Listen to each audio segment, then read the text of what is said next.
లెక్కించాలి పూర్తి జీతానికి పిఎఫ్ ను లెక్కగట్టాలి పూర్తి జీతానికి పిఎఫ్ ను లెక్కగట్టాలి పూర్తి జీతానికి పిఎఫ్ ను ఇవ్వాలి శానిటేషన్ వర్కర్లకు శానిటేషన్ మెటీరియల్ ఇవ్వాలి కాంట్రాక్టరే శానిటేషన్ మెటీరియల్ ఇవ్వాలి కాంట్రాక్టరే శానిటేషన్ మెటీరియల్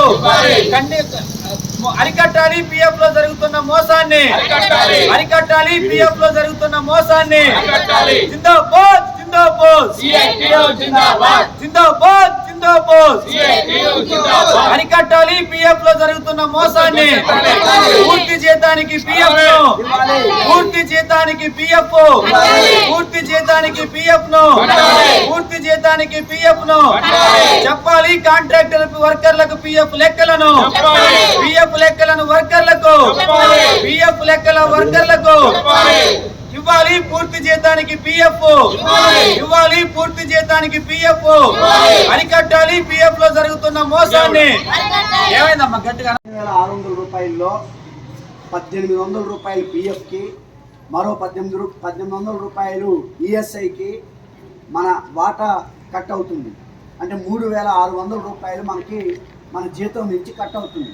అంటే 15600లో నుంచి 3600 పోతే మనకి ఎంత రావాలి? 12000 రూపాయలు రావాలి.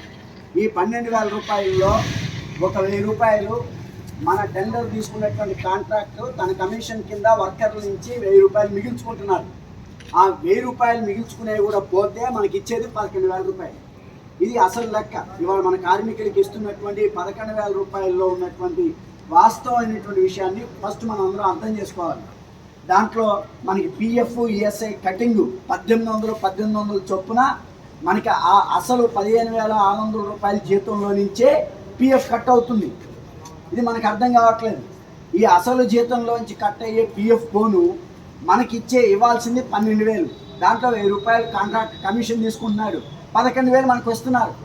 కానీ ఇప్పుడు ఇక్కడ బాలరాజు గారు ఇప్పుడు మాట్లాడిన దాంట్లో కానీ ఇంతకుముందు మా దృష్టికి తీసుకొచ్చిన దాంట్లో కానీ 7500 రూపాయలకే పిఎఫ్ కట్ చేస్తున్నారని చెప్పి చెప్తా ఉన్నారు. మరి 7500 రూపాయలకే పిఎఫ్ కట్ చేస్తున్నప్పుడు టెండర్లో నిర్ణయించిన 15600 రూపాయల్లో మిగతా డబ్బులన్నీ ఏమైపోతున్నాయి? మరి ఆ 1800 చొప్పున పిఎఫ్కి ఈఎస్ఐకి కటింగ్ పోయిన తర్వాత ఇంకా 7500లో పిఎఫ్ కట్ చేయటం ఏంటి? ఇది ఒక వింత కొత్త అయినటువంటి విషయాన్ని మన హాస్పిటల్లో ఇక్కడ పనిచేసే కార్మికులకి ఒక తీవ్రమైనటువంటి అన్యాయం జరుగుతూ ఉంది. ఈ అన్యాయం అనేది సరైనది కాదు. ఈ అన్యాయం చేస్తుంది ఎవరు? కాంట్రాక్టర్ అన్యాయం చేస్తున్నాడు. టెండర్ పాడుకున్నటువంటి ఆ కాంట్రాక్టర్ దీన్ని సరిచేసి కార్మికులకి ఇచ్చేటువంటి జీతంలో నుంచి పిఎఫ్ ఈఎస్ఐ కటింగ్ బోన్ ఇచ్చేటువంటి ఆ జీతమే మన చేతికి వస్తుంది. కానీ మన పిఎఫ్ ఈఎస్ఐ కటింగ్ అసలు జీతంలో నుంచే కట్ అవుతుంది.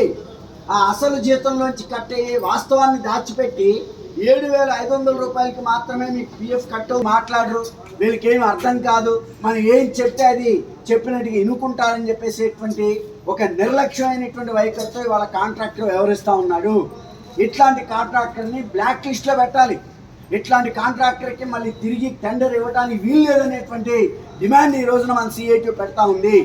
కార్మికులను అన్యాయం చేసి, కార్మికులు పట్టగొట్టి, కార్మికులకి న్యాయంగా రావాల్సినటువంటి ఆ వేతనాన్ని, ఆ వేతనంలో కటింగ్ బోను అంటే పిఎఫ్ ఈఎస్ఐ కటింగ్ బోను అసలు ఇచ్చేటువంటి ఆ మిగతా జీతాన్ని లెక్కలు కట్టి దాని ప్రకారంగా మనకి చెల్లింపులు జరగాలి తప్ప ఇక్కడ జరుగుతున్నటువంటిది చాలా తీవ్రమైనటువంటి అన్యాయం మన కార్మికులు జరుగుతుంది.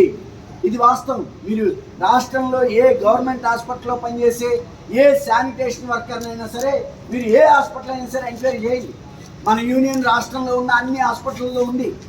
అన్ని హాస్పిటల్లో ఉన్నటువంటి మన కార్మికులకి ఇదే జీతం ఇస్తున్నారు. ఆ జీతం మీద పిఎఫ్ కట్ అవుతుంది. కానీ 7500 మీద పిఎఫ్ కట్ అవటం అనేటువంటి వాదనకి అసలు బేస్ ఎక్కడిది? దానికి ఏదైనా ఒక మూలం ఉండాలి కదా. ఏదైనా వాదన పెట్టామంటే ఆ వాదనకి వాస్తవం ఏంటో దాని ఆధారంగా చర్చ పెట్టాలి తప్ప ఆ వాదన అడ్డగోలుగా పెట్టి కార్మికుల డబ్బుల్ని దోచుకొని ఈరోజు కార్మికుల యొక్క దోపిడీతో కార్మికులను దోపిడీ చేయడం ద్వారా జల్సాలు చేస్తున్నటువంటి కాంట్రాక్టర్ సంగతి ఏంటో తేల్చడానికే ఈరోజు ఈ ధర్నా కార్యక్రమాన్ని సిఐటి పెట్టింది. ఈ వాస్తవాన్ని మనం అర్థం చేసుకోవాలి. అంటే ఇన్ని సంవత్సరాలుగా మనం ఎంత అన్యాయానికి గురవుతున్నాం. అంటే మనకి 7500 మీద పిఎఫ్ అంటే 15600 మీద కట్ అయ్యే ఆ పిఎఫ్ డబ్బులు మొత్తం ఈరోజు ఎవరి ఖాతాలో పోతుంది?